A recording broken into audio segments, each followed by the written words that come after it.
అదే RTV app వార్తల్ని క్షణాల్లో చదివే అవకాశం ఉంటుంది. ఒక న్యూస్ పేపర్, ఒక టెలివిజన్ ఛానల్ మీ చేతుల్లో ఎప్పుడూ ఉంటాయి. నమస్తే, నేను మీ డాక్టర్ సుభాష్. మిత్రులారా, మనం ఈరోజు హీల్ పెయిన్ గురించి తెలుసుకుందాం.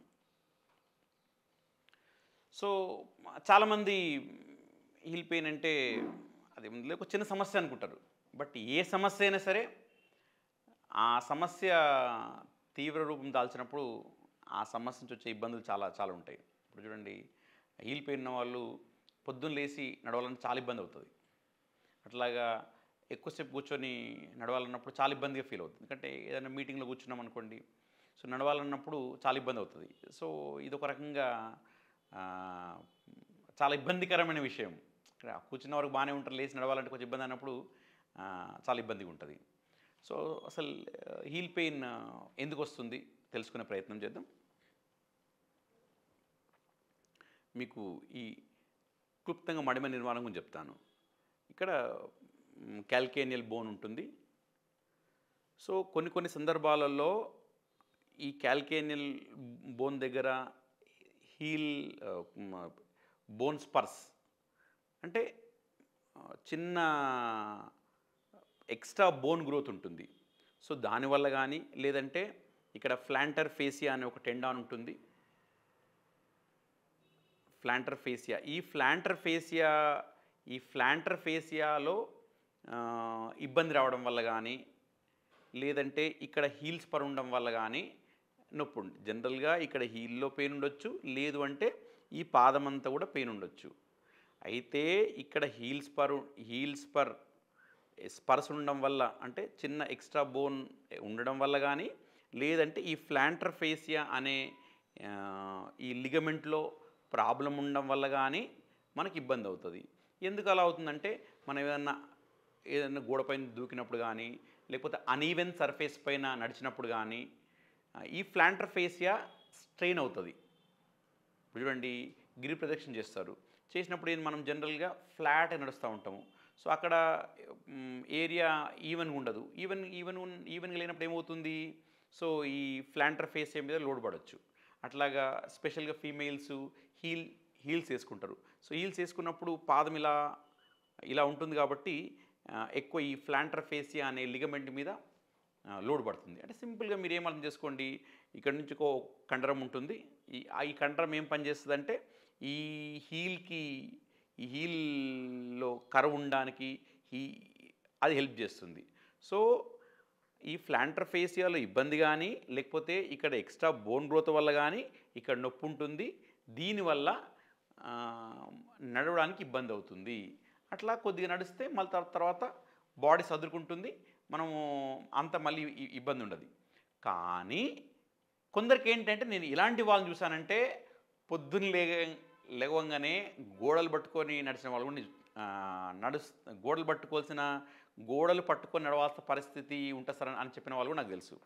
అట్లాగా ఇప్పుడు ఆఫీస్లో మీటింగ్కి కూర్చున్నాం సార్, లేవాలంటే చాలా ఇబ్బందిగా ఉంటుంది, కొంచెం ఇబ్బందికరంగా ఉంటుంది అందరి మధ్యలో అని చెప్పిన వాళ్ళు కూడా నాకు తెలుసు. సో కాబట్టి హీల్ పెయిన్ కూడా అది తీవ్ర రూపం దాల్చినప్పుడు చాలా ఇబ్బంది ఉంటుంది. సో హీల్ పెయిన్కి మన దగ్గర చాలా మంచి పరిష్కారం ఉంది. మన సెంటర్లో మనం ఏం చేస్తామంటే ఆక్యుపంక్చర్ చేస్తాము.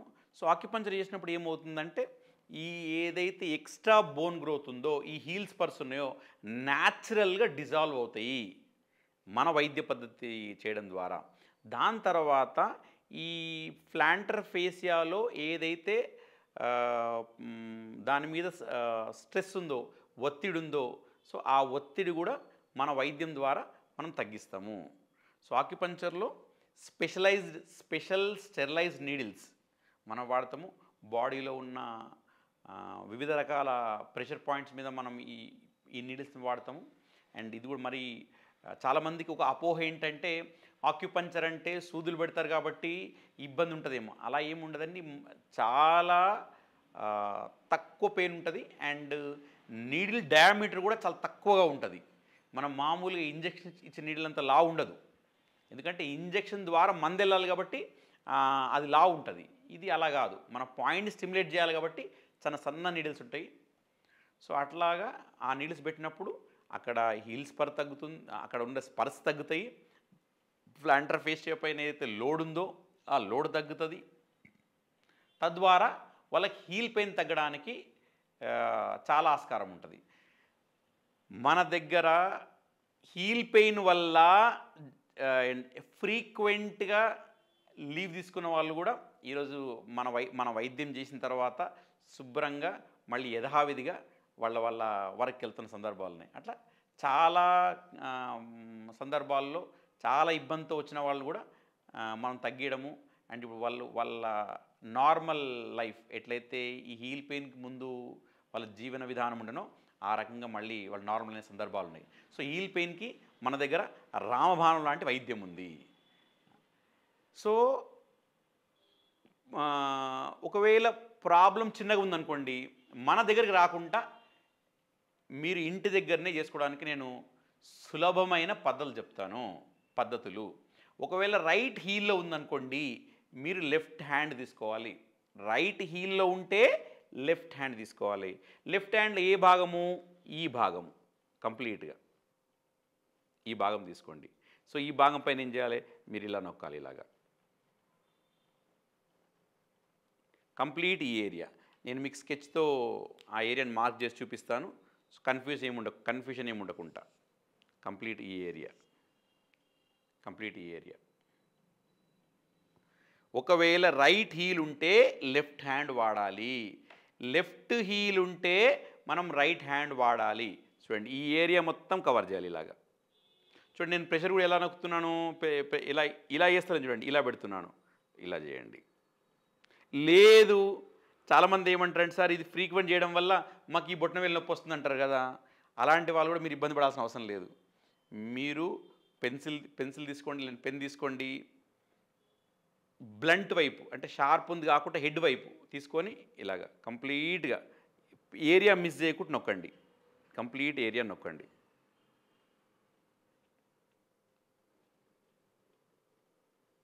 ఇలాగా ఈ ఏరియా మొత్తం నొక్కండి, ఇలాగ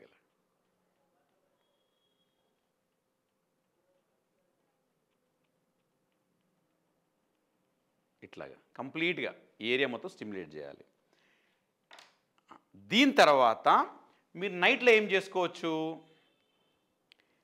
చూపుడు వేలులో ఈ జాయింట్ కింది నుంచి ఈ కంప్లీట్ ఏరియాని మీరు తీసుకోవచ్చు. ఇట్లాగా మీరు టేప్ తీసుకోండి, టేప్కి మెంతు గింజలు పెట్టేసి నైట్ పడుకునేటప్పుడు మీరు ఈ రకంగా అప్లై చేసుకోవచ్చు.